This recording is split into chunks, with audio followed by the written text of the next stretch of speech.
Hello, this is Mark Nelson. What you're about to see is a series of concept drawings and a little demonstration on how I build my concept drawings for my comic book Thunder Hunters.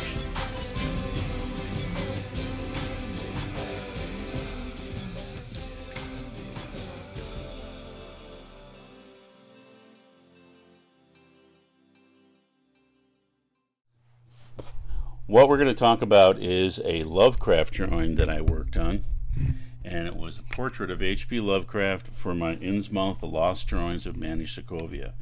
Now, as you sometimes are thinking about different things, this one I didn't do really tight pencils, so I'm going to go through and talk about how I put it all together. So what we have here, we have the first thing, which is the start, which is the blue line. So I'm working up the forms, I'm working up how I want certain things to go in the layering. The next step I did is I started to put some tones in, and what I wanted to do is I wanted to start with his body. So you can see the first thing I did is I just did a straight line work going across. Then in the background behind them where the tentacles were, I wanted to have a dark that kind of faded away, so I tried a little squiggly line and just sort of had some fun doing that. The third drawing here, you can see I went in and worked up the crosshatch. Now if you sit down and you look at it, a lot of the work that I've done, you can see that I did just a simple straight up and down crosshatch, a 90-degree crosshatch. And then when I came into the coat and the tie, I went into a third and fourth layer of hatch just to build that up. Then I came in and developed the contour on the beast behind Lovecraft. And you can see already I was pushing some of my lights and darks that way. So as you come down to the tentacles at the bottom, I knew I was going to go into a dark. Then I added the surface texture into the beastie, and once again you can kind of see I play with a light source from the top, so as we come down everything gets a little bit darker.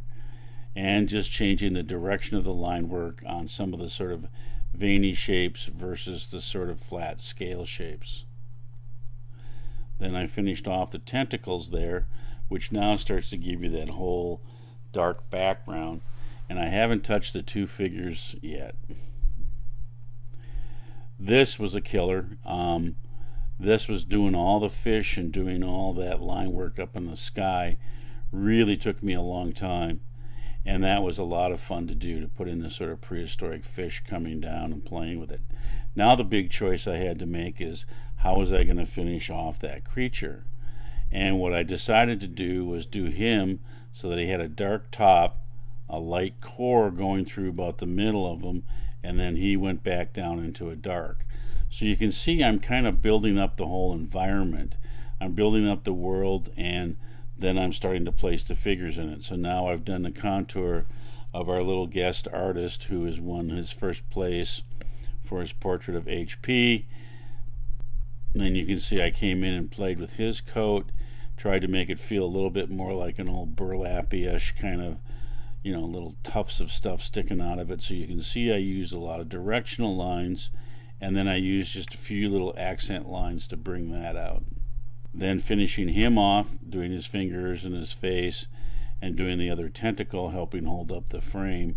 You can see I used a lot of the techniques in the two big tentacles and the little tentacles on the foreground and over his shoulder, but I tried to make them look just a little bit different, a little more in focus, with a little more detail.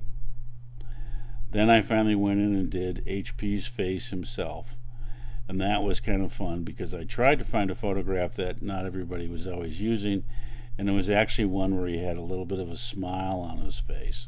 So I liked that kind of attitude, that he was actually having fun, you know, talking to the young kid that did the portrait that won. And then the final touches, those are going to be all the whites that I did with just a white Prismacolor, and building those up.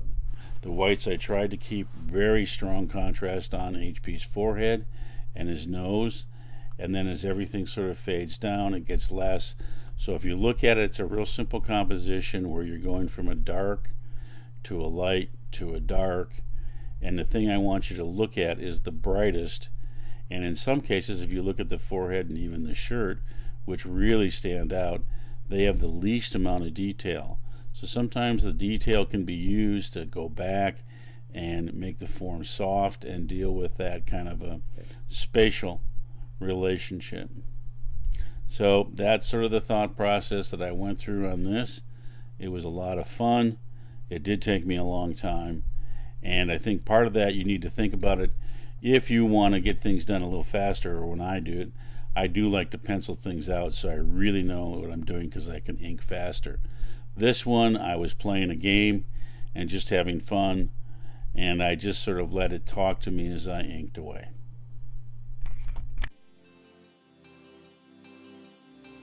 I hope you enjoyed the video. Thank you very much. And if you would like to see more, please leave a comment, click like, or share below. I'm Mark Nelson. If you want to see more content like this, hit the subscribe or follow button, and I'll see you next time.